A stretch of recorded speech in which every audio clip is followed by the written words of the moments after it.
नमस्कार, V news में आपका स्वागत है। मैं हूं बलवीर वैद। आइए देखते हैं आज की ताज़ा तरीन खबरें। Are you a property owner, property agent, or property builder looking to sell your property? Free list your property on www.veloxinfra.com and quickly connect to the buyer to sell your property.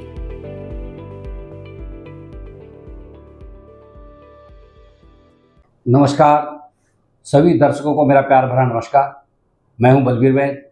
आइए आज हम एक चुनाव विशेष पर चर्चा करते हैं श्री शिव प्रताप सिंह जी से, जो कि भाजपा के एक वरिष्ठ नेता हैं और बहुत जानकार हैं। उनके बहुत सारी संस्थाएं हैं जिनके वो संस्थापक अध्यक्ष भी हैं और वो उनका सामाजिक बहुत अच्छा स्तर है। परिवर्तन नाम की संगठन है जो उनकी जो अध्यक्ष है और वो काफ़ी अच्छा काम कर रही है। पूरे वसई तालुका में और बाहर भी काफ़ी फेमस है। उसके महाराष्ट्र भर की में अनेक शाखाएँ हैं। तो आज उनसे हम इस चुनाव पर विशेष चर्चा करेंगे कि ये जो चुनाव है ये किस तरह से चल रहा है, किस ओर जा रहा है। नतीजे तो देखिए 15 के बाद ही पता चलेंगे हमको, लेकिन नतीजों के पहले क्या हो सकता है, कहाँ किसने क्या गड़बड़ियाँ की, कौन ठीक है कौन सही है। तो आइए आज हम चर्चा करते हैं शिव प्रताप सिंह जी से। नमस्कार, वीर में आपका स्वागत है। नमस्कार सिंह साहब, आप ये बताइए कि जो ये चुनाव है ये अभी नगर सेवकी का चुनाव है। नगर सेवकी का चुनाव है, आप भाजपा पक्ष से जुड़े हैं और आपका काफ़ी सहयोग रहा है। तो आप किस नज़रिए से देखते हैं जो अभी टिकट आवंटन हुआ है, लोग यहाँ से वहाँ गए हैं, वहाँ से यहाँ आए हैं, किसी पार्टी में हुए हैं, चुनाव प्रचार प्रसार कैसा चल रहा है, तो थोड़ा सा मैं जानकारी चाहूँगा इसके बारे में कि जो चुनाव प्रक्रिया है उसमें टिकट का बंटवारा क्या ढंग से हुआ है, सही हुआ है, या इसमें कुछ और होने की उम्मीद थी? पहले आपको जानकारी दे दूं कि मैं भाजपा में नहीं हूँ। मैं भाजपा का वोटर हूँ, लेकिन मैं उम्र के 10 साल से मैं आरएसएस का स्वयंसेवक हूँ। आरएसएस की शाखा में गया हूँ। शाखा में जाने के बाद मैंने संस्था बना के लोगों को मैं शिक्षा कैसे मिल सके, मैं शिक्षा के लिए काम करता हूँ।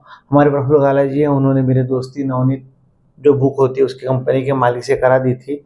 तो वहाँ से मैं अनेक बार, उन्होंने पैसा भी नहीं लिया और मुझे नोटबुक फ्री में दिया। मैं वो बुक ला के यहाँ मंदिरों में मैं फ्री ट्यूशन चलाता हूँ, वहाँ उनको मैं डोनेट करता हूँ। जिला परिषद में मैं डोनेट करता हूँ। तो मैं बीजेपी का पदाधिकारी नहीं हूँ, मैं संघ का स्वयंसेवक हूँ। ठीक है, समाज के लिए काम करता हूँ।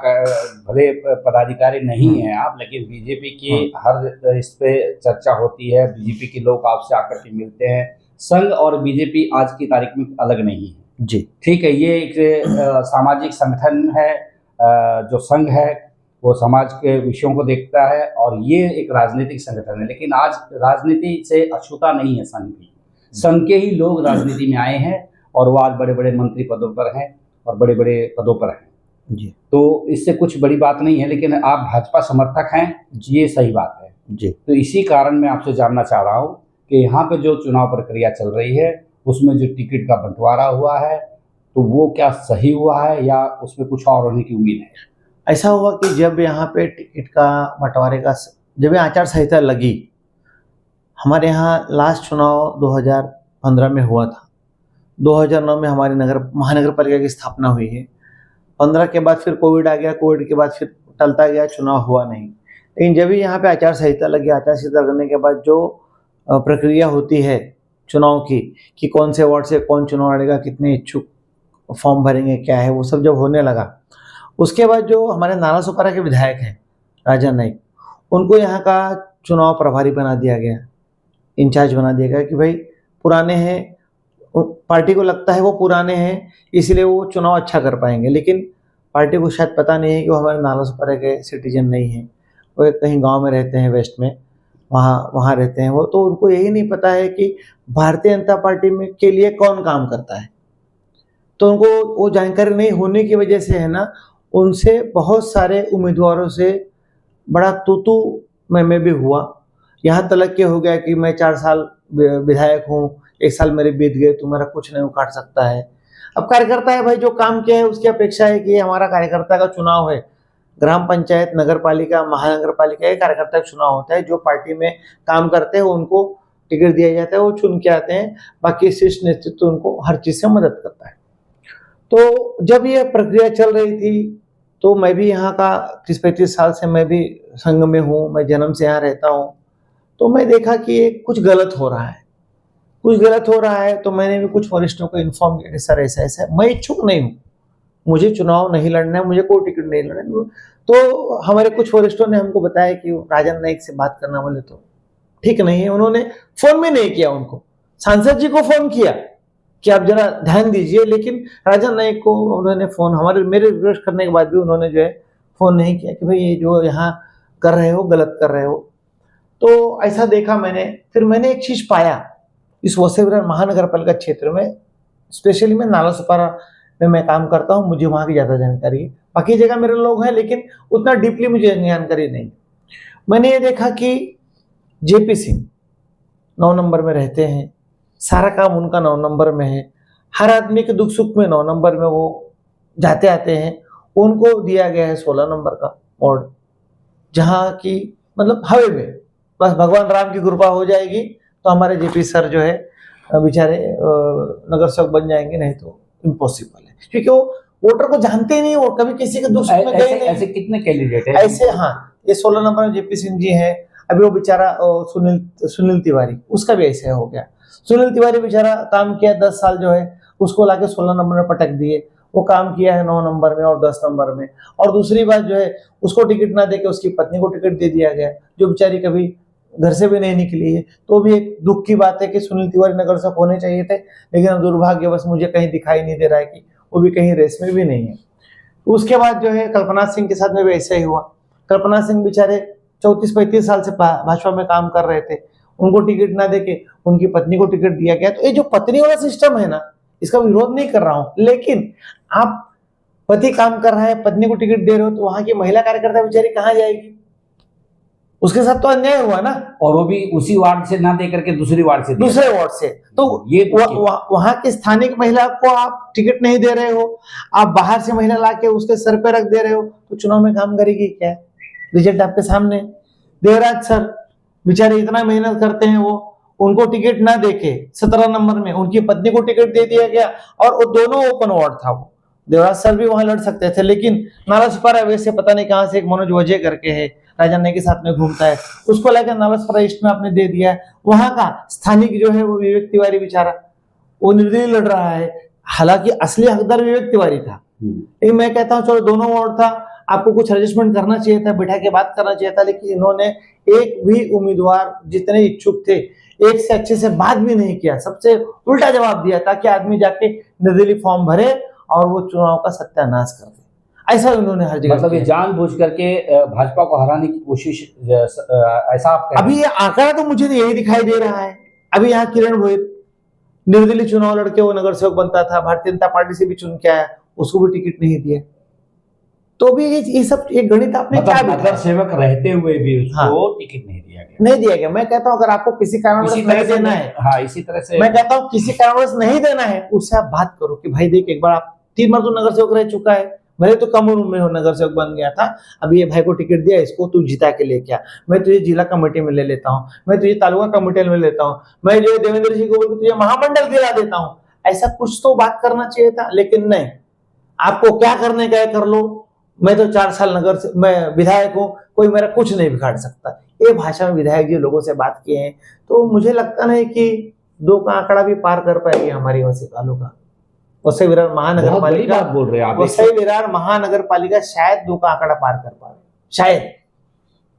इस तरह की इतनी बुरी स्थिति, ऐसी स्थिति यहाँ के विधायक ने की है, यहाँ के विधायक ने ऐसी स्थिति लाई है।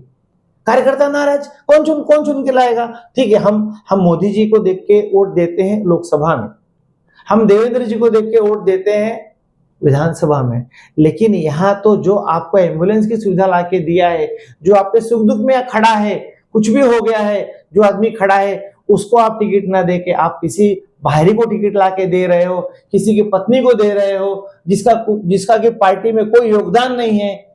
आप पुरुष को भी टिकट दे सकते थे, आपके पास पूरा वार्ड खाली था, लेकिन आपने पुरुष को टिकट ना देके बाहरी को लाके वहां पे पुरुष को आपने लड़ाया ओपन वार्ड में, महिला को लड़ा रहे हो, ये आपने पूरा खिचड़ी कर दिया है, और खिचड़ी का नतीजा बहुत बेकार होने वाला है। नहीं, अभी जैसे आप कह रहे हैं इसमें कुछ दलितों का भी टिकट काटा गया है, जैसे विजेंद्र जी हैं, दलित समाज से आते हैं और उनको टिकट दिया गया था। मुझे पता चला कि उनको एबी फॉर्म भी कहीं ऊपर से दिया गया था, मुख्यमंत्री जी के यहाँ से एबी फॉर्म लेकर के आए और उनको फिर बैठा दिया गया। अभी देखो भाई, यहाँ तो निरीक्षक मतलब वो मुख्यमंत्री से बड़ा हो गया है ना। राजन नाईक तो निरीक्षक थे ना।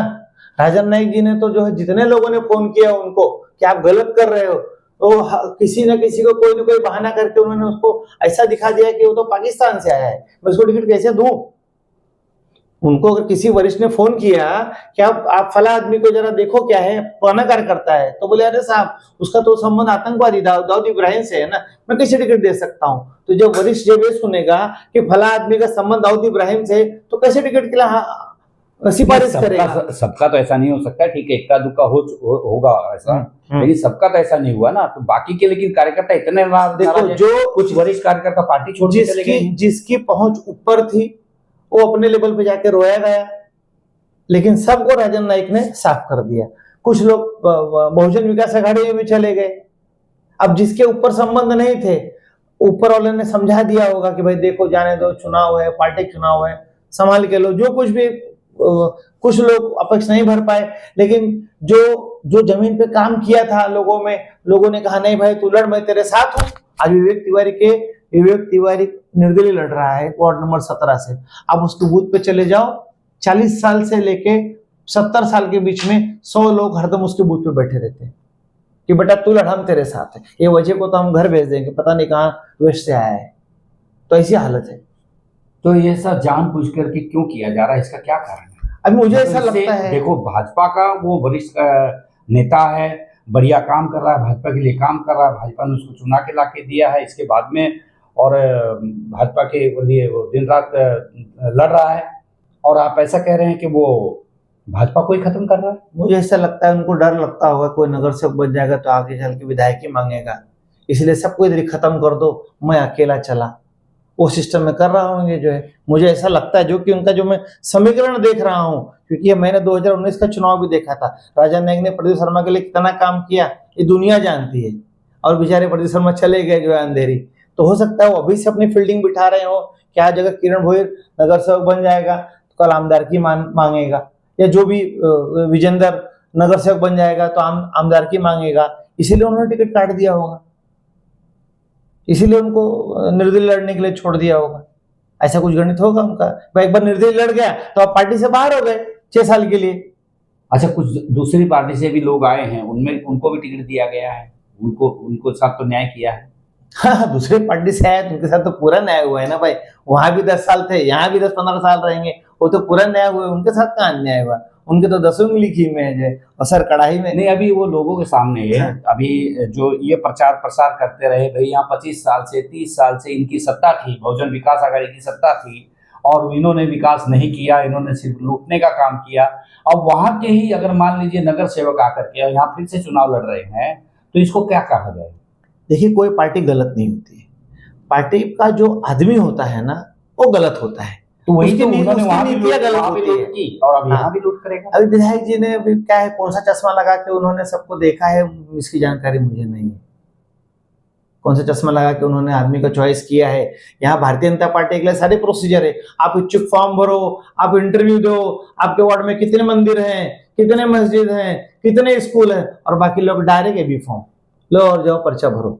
कार्यकर्ता बेचारे भारत माता की जय करते रह गए, और ऐसा सब हालत हो। अच्छा, इसमें कहीं कुछ आर्थिक संबंध है क्या जो ऐसा किया गया है? एक तो ये हो गया कि उनको अपनी सीट बचानी है, अपनी सीट का खतरा नजर आ रहा है, ताकि लोग कोई आगे ना आए और कल को आमदारकी ना मांग ले, इसके लिए उन्होंने ऐसा किया। एक तो ये कारण हो गया, दूसरा और कारण क्या हो सकता है? दूसरा उनका जो भी जिससे क्या व्यक्तिगत संबंध होगा। अभी आर्थिक का कैसा है, अपने पास प्रूफ तो है नहीं, लेकिन लोग चिल्ला रहे हैं, कोई 15 लाख, कोई 20 लाख, कोई 30 लाख, 50 लाख, लोग चिल्ला रहे हैं। सरकारी एजेंसियां ही बोल रही हैं कि भाई कुछ आर्थिक व्यवहार हुआ है, अपने पास कोई एविडेंस नहीं है तो अपन उसको सहमति नहीं दे सकते ना। कोई नहीं, ये जानबूझ के जो पार्टी को हराने के लिए इस तरह के कैंडिडेट दिए गए हैं कि जहां से समझो SC महिला को दिया जाना चाहिए था, उसको ऐसी महिला को नहीं देकर के दूसरे किसी को दे दिया गया, सर्वसाधारण में दे दिया गया, बगल के वार्ड में दे दिया गया, इस तरह के जो चल रहे हैं, जिस वार्ड से टिकट मांगा उस वार्ड से नहीं देकर के दूसरी जगह पे, ठीक है, एक जगह पे 10 कैंडिडेट हो सकते हैं, लेकिन 10 में से किसी को तो दिया जाना था वहां पे, लेकिन उसको दूसरे वार्ड से। हाँ, वही तो गणित तुम्हारे समझ में नहीं आ रही है ना। हाँ। कि जेपी सिंह को 9 नंबर में देना चाहिए था, हाँ, उनको 16 नंबर में क्यों दिया, है कि नहीं। अभी देवराज सिंह को जो है 17 नंबर में देना चाहिए था, उनकी पत्नी को क्यों दिया, ओपन सीट थी, है कि नहीं। बराबर। विवेक तिवारी को 17 नंबर में देना चाहिए था, मनोज वजी को क्यों लाया गया वेस्ट से, ये कुछ समझ में नहीं आ रहा है। तो ऐसा सब समीकरण क्यों बिठाया गया, वही तो समझ में नहीं आ रहा है ना। अभी कैसा है, यहाँ पे जो वार्ड नंबर 22 में अभय कक्कड़ और विजेंद्र और किरण भोईर ये सब साथ में काम किए हुए हैं। विधायक जी अगर चाहते तो तीनों को एक ही टेबल में बिठा के जो भी उनका बातचीत हो जाता। आज परिस्थिति ऐसी हो गई है कि निर्दलीय किरण भोईर लड़ रहे हैं, अभय कक्कड़ जो है क्या नाम है भारतीय जनता पार्टी से लड़ रहे हैं, और विजेंद्र जी नाराज हैं। तो अब इसका समीकरण क्या निकलेगा, यहाँ का रिजल्ट क्या आएगा। मुझे तो नहीं लगता पॉजिटिव रिजल्ट आएगा।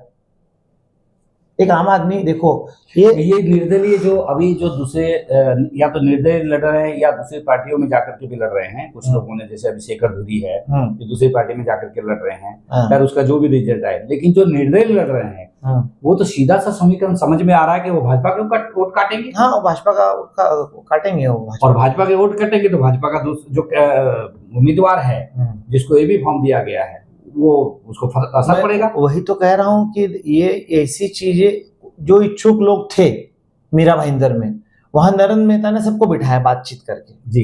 यहाँ तो डायरेक्ट बोले तुझे क्या करने का कर, नहीं तो 4 साल के लिए आमदार है, जा जो उखाड़ने का उखाड़, ऐसी भाषा में बात किया गया है। ये कुछ लोगों का ऐसा भी आरोप है कि देखो राजन नाईक पे आरोप है, पिछले वर्षों से भी लगते आ रहे हैं कि उनके डायरेक्ट जो संबंध है, इनके भव्य से डायरेक्ट उनके संबंध है और उनके साथ में कुछ लेन देन का व्यवहार भी है, कुछ कॉन्ट्रैक्ट वगैरह सिस्टम भी है, इस तरह के जो ये है। तो क्या ये कारण तो नहीं है कि उनके जो वहाँ पैसे लगे हैं कहीं वो ना फंस जाए या ऐसा कुछ है, या उनको जानबूझ के नगर पालिका उनको सौंप दी गई है। अब वो दोनों का बंद कमरे में क्या बात हुआ, मैं कैसे बता सकता हूँ कि किसके क्या रिश्तेदारी है। उनका जो लड़का है वो जो ठाकुर के जो कंपनी है, उस कंपनी लड़के का ससुर उस ठाकुर की कंपनी का कुछ पार्टनर है, वो तो पता है, सबको पता है उनकी चीजें। तो रिश्तेदारी तो हो सकती है। अभी क्या है आगे क्या है। राजन जी के भी यहाँ टैंकर वगैरह चलते थे या चलता, अभी तो फिलहाल शायद कम हो गया। राजन जी 1990 में पानी बेचते थे टैंकर का नालसपारा में। उनका वो पहले पानी बेचने के लिए नालसपारा में आए, फिर उसके बाद फिर जो है अपना जो भी उनका कैलकुलेशन जैसे ऐसा बैठता गया। रामनाथ जी के आशीर्वाद से उनका पेट्रोल पंप भी है, तो पार्टी का पूरा आशीर्वाद उनके ऊपर, तो पार्टी का पूरा आशीर्वाद है। लेकिन ये जो अब जो स्थानीय उम्मीदवार हैं या जो कार्यकर्ता हैं उनके ऊपर अन्याय हुआ है, इसका तो नतीजा कुछ ना कुछ अभी ना देखो उस नतीजे को तो वरिष्ठ ने देखना चाहिए अभी कि भाई आपने ऐसा क्यों अन्याय किया। हाँ देखो, मैं कहता हूँ कि 1-2 जगह ऐसा हो सकता है गड़बड़ी, लेकिन सब जगह ऐसा हुआ है तो गलत बात है ना। 1-2 जगह चलो समझ में आता है कि वो अपने पास वहाँ उम्मीदवार नहीं था, अपना एडजस्ट कर लिया, लेकिन जहाँ पे जितनी आपकी जीतने वाली सीटें हैं आपने हर जगह लोगों को गड़बड़ किया है, आपने हर जगह लोगों को नाराज कर दिया है, आपने हर जगह लोगों से बदतमीजी से बात किया है, तो गलत बात है ना। हाँ, वो फोन भी नहीं उठाते थे, लोगों से मिलते भी नहीं थे, इस तरह की भी कंप्लेंट्स आई है। अभी जिन्होंने उनके लिए काम किया है चुनाव में, उनकी औकात निकाल रहे हैं। वो कह रहे हो तो उसकी औकात 2000 रुपए की नहीं है। अरे तुमको औकात निकालने का अधिकार किसने दिया? जिसने तुम्हारे, जब तुम छुप के बैठे थे, जिसने तुम्हारे चुनाव में काम किया, बच्चे लोग जो है, उन बच्चों को तुम औकात निकाल रहे हो। आज बच्चा खुद दिन लड़ रहा है चुनाव, गलत है ना। इतना घमंड नहीं करना चाहिए। ठीक है, कोई बात नहीं, 4 साल बाद आना, हम मिलेंगे आपसे, जो है आपका घमंड उतारेंगे। दर्शकों, आपने देखा कि आज जो हमने जो चुनाव विश्लेषण में एक पहला चर्चा शिव प्रताप सिंह जी से की, इसमें ये खुल करके बात सामने आ रही है कि जो कार्यकर्ता है, कार्यकर्ताओं के ऊपर अन्याय करके जानबूझ के उनको दूसरे वार्ड से टिकट देना, या उनकी बहू को या उनकी बेटी को इस तरह से दूसरे वार्ड से टिकट देना, और उनको टिकट दे करके मतलब जानबूझ करके ऐसा किया गया है कि कार्यकर्ता उम्मीदवार हारे और इसमें भाजपा की सीट कम आए। तो ये क्यों किया गया है, ये आप भी जानते हैं और विश्लेषण कर सकते हैं, समझ सकते हैं। और इस पे आने वाला समय ही बताएगा कि रियलिटी क्या है, हकीकत क्या है, यहाँ पे भाजपा की कितनी सीट जीत करके आती है। तो आइए देखते हैं कि चुनाव का नतीजा क्या रहेगा। तब तक के लिए नमस्कार।